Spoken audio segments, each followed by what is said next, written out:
Good morning, children. Today, before going to our session, I would like to play a game called Rapid Fire. In one minute, you have to tell different living organisms. Just say the names like amoeba, euglena, animals. For example, plants, dog, cat, like that. So you have to play that game. Right. Now you have a collection of animals, microorganisms in your mind now. Now by seeing all these animals, you will get an idea that all these animals they may be having same type of cells or different types of cells. So today we would like to learn about diversity of cells in our session.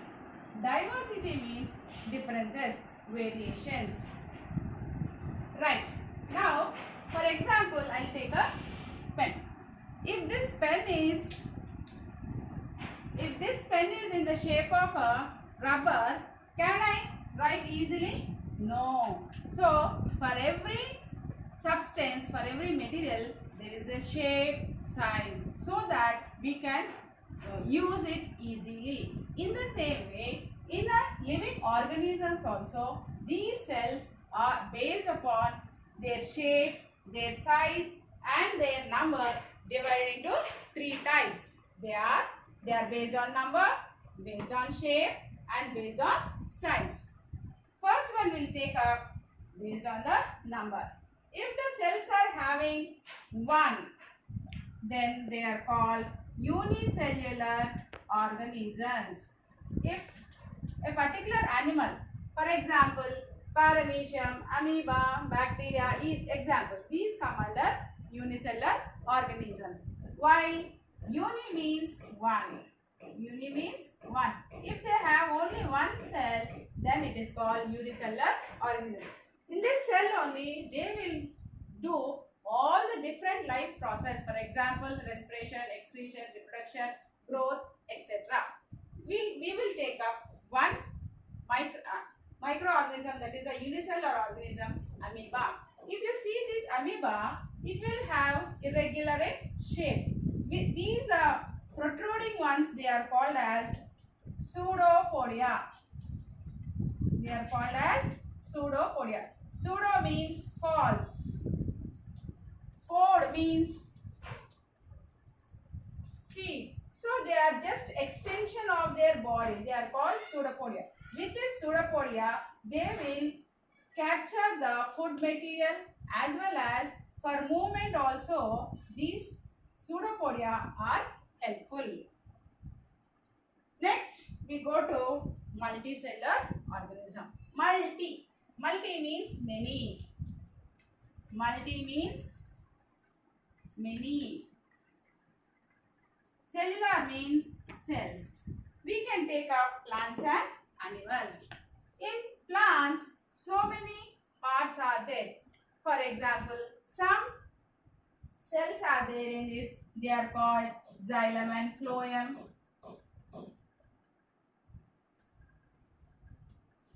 They conduct food and water.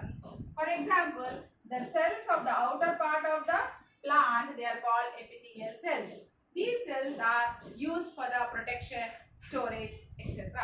Like that, in the same way, even in animals also, we have different types of cells. For example, nerve cell. This is a nerve cell. This is very long. And for example, this muscle cell, RBC. So, different types of cells are present in animals. That's why they are called as multicellular organism. Multicellular organisms. Based on number, there are two types. Unicellular organisms, multicellular organisms. Now we'll come to shape. Based on their shape, their function is decided. Based on their shape, their function is decided. For example, just now we have seen that in amoeba, these protruding are called as pseudopodia. They help in movement and also for the feeding. That means to take up the food. So this is an example for shape. This is called irregular in shape. Next we go to rod or comma shape. This is present in bacteria. Third we'll go for long and thin. This is the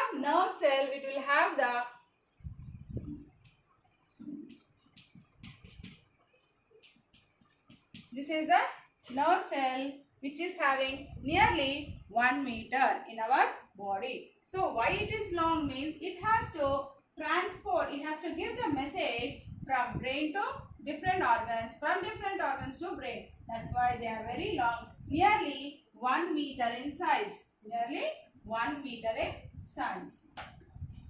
Next, the muscle cells. These muscle cells are of 3 types, and these muscles, they mainly helpful in the contraction and relaxation of the muscle.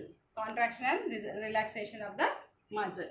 Next, we'll go to the plant, that is the stomata, that is the guard cells. If you see here, if the cells are flat like this, then these guard cells, they cannot help in respiration. If they are in bean shape, then the closing of stomata and opening of stomata will happen. That's why these guard cells are in bean shape, which help in respiration, right?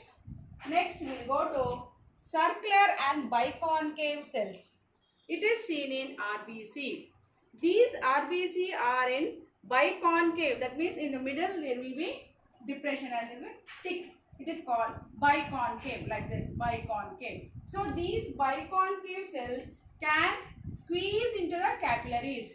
To squeeze into the capillaries easily, they are in this shape. Next we come to WBC, that is the leukocytes. These leukocytes also, they are colorless cells which are present in the blood. They are called as a policeman, and they are irregular in shape. When they fight, when they want to kill the germs, then they will squeeze, they go and they will change the shape so that they can kill the microorganisms. That's why these leukocytes are also sometimes irregular in shape. Sometimes irregular in shape. And the last one we say that it is the epithelial cells, outermost cells. These cells, they help in storage. There are different types, columnar, flat, cuboidal. They help in storage, absorption, secretion, and also in the sensory perception. In this way, the shape will decide the function of the particular cell. This is about second one. We go to the last one. This is based on size. When we see the size, everyone knows about the egg. That is a ostrich egg. This ostrich egg is the largest, biggest egg which we can see with our naked eye, and it ranges from 17 centimeters into 18 centimeters. Right. So here you can see not only egg, even we can see this nerve cell also with our naked eye. This is nearly 1 meter, that is 90 to 100 centimeters, means 1 meter. It is also largest cell in our body. Next we go to RBC. These RBC are the smallest in our body. They will range from 7 microns to 9 microns. I will explain about these microns. See, if we take this meter, think this is the 1 meter. 1 meter means 100 centimeters. So this is the 100 centimeter. If in 1 centimeter, you can see 1 meter is equals to 100 centimeters. This 1 meter, and this is from here to here 1 centimeter. Again this 1 centimeter, it is divided into 10 millimeters. Each one, this one, from here to here, this is called 10 millimeters. Again, if we take up this 1 millimeter, if it is divided into 1000 parts, then it is called 1000 microns or millimeters. These 1 millimicron, if it is divided, then the 1000 nanometers is equal to 1 micrometer. So such a very small size, nanometer. So here you can see that this RBC is 7 microns. Microns or millimicrons. 7 microns to 9 microns. They are the smallest cells in our body. And the last is the bacteria. This bacteria is a very, very minute microorganism. It will range from 0.1 to 0.5 micron. It is the very smallest cell in the world. So this is how the cells are being diverged based on their number, shape and also size. Now I'll ask one question. See, till now we have learned about many cells, different types of cells, their history of cells. Now tell me, for example, an animal is there, a big elephant is there and a small ant is there. Now tell me the cells, whether the cells will have same size, same shape or the number will be more. Exactly. If you take up a ball may be big, four-story building or five-story building, but the size of the brick will be same. The size of the brick will be same. In the same way, in elephant, the number of cells will be more. The size will be same, but number of cells will be more. Whereas in ant, the number of cells will be less, but there will not be any big size or small size. This clarity you have to be clear about the. Now, I would like to give a assignment. For your this assignment, complete the following table. First, you have to write the name of the cell. Write about